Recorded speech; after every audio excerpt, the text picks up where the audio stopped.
We do not want to or cannot do without. We have become accustomed to things for a long time, to an infinite variety of products, to a life of abundance.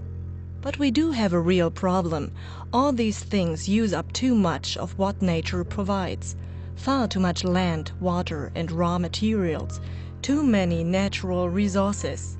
For houses, cars, t-shirts, deodorants, mobiles, toilet paper, for our kitchen equipment, laptops, lawnmowers. And even for a washing machine.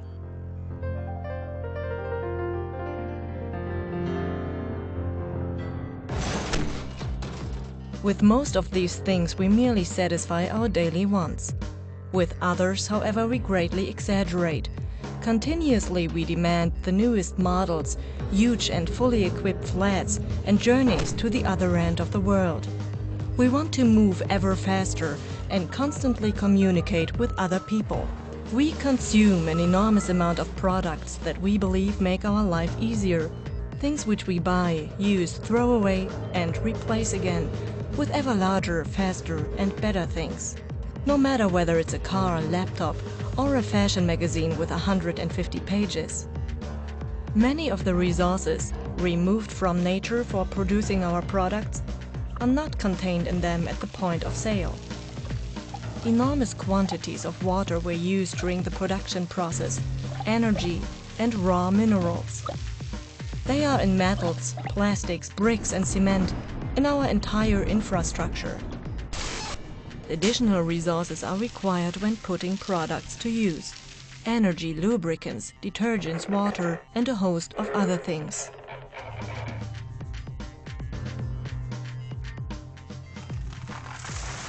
Even at the end, when our products are recycled or just disposed of, we need to use resources yet again. However, we must not forget one thing. Our world is finite. We have only one Earth.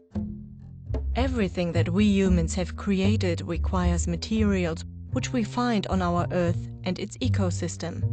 No country possesses all the resources it needs for its prosperity.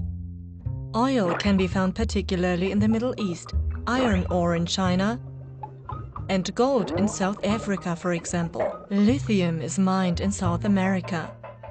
And wood consumption rises, even while forests disappear. Each country therefore depends on other countries for its resource demands. This is the reason why national resources need to become political issues. The industrialized countries use more than they would be entitled to in a fair distribution. They represent 18% of the worldwide population, but use 80% of the worldwide raw materials.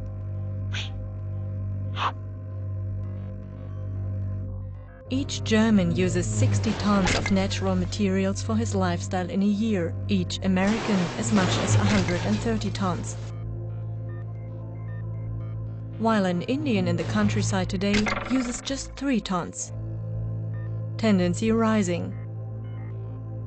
By 2030, 20% of the most important industrial raw materials which we need for our prosperity will have reached their maximum production. Nevertheless, we still desire more. This consumption of nature, this use of resources, forces unwanted changes in our ecosystem.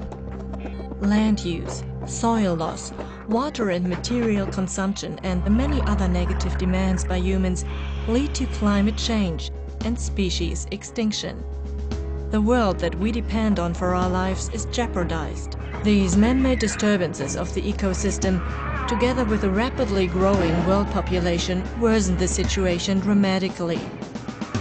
Deserts keep expanding, diseases increase, as do wars for water, fruitful soil, and scarce raw materials endanger the life and prosperity of future generations.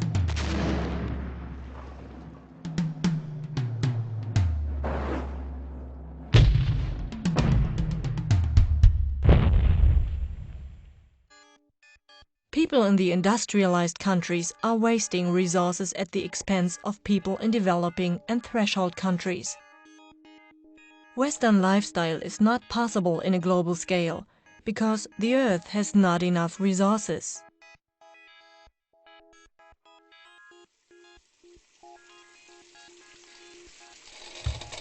The final products that emerge contain only a fraction less than 10% of the original mass taken from nature, and almost none of the water used up for their manufacture.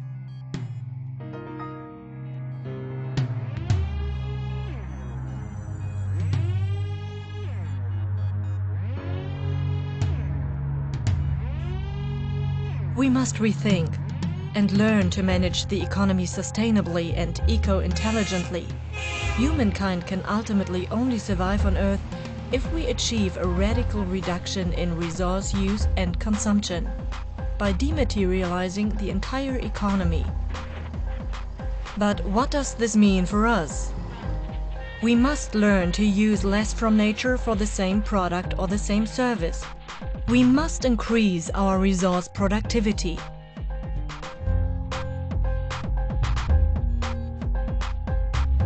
Even now, if we wish, our washing machine can clean our clothes using cold water. Improved technology will save electricity and water. Washing powder can be replaced with ozone or ultrasound. In the future, new textiles may even make washing superfluous to some extent. We could share with our friends and neighbors many of the things we rarely need or use. The power drill, for instance, the lawn mower or the skis. The goal is to use things instead of possessing them. For this purpose, we must design our products in such a way that they are longer-lived and more serviceable, repairable and reusable, easy to dismantle and recycle. New technologies are adaptable.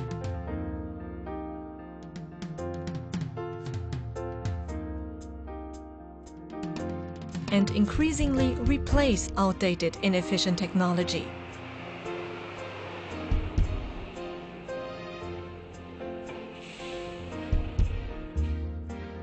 New solutions must be devised to use existing technologies in a new way and create synergies. With new materials, old technologies can be dematerialized, such as propelling ships with high-flying sails, using biomass-derived fibers instead of steel. Solar power enables electricity and heat generation to be provided directly to our houses. In the future, we will be able to produce 100% of our heat, electricity and fuel using regenerative energies. We have created enormous material prosperity, but we have already used up the majority of our worldwide raw material resources. Now, we must take responsibility and adapt our economic policy accordingly. Today's prices do not reflect ecological reality.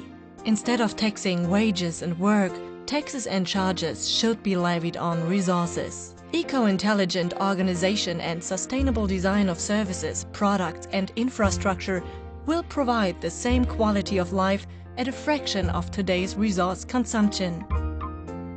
We can achieve and manage the necessary changes by applying a cost-free and truly inexhaustible resource at our disposal: our creativity.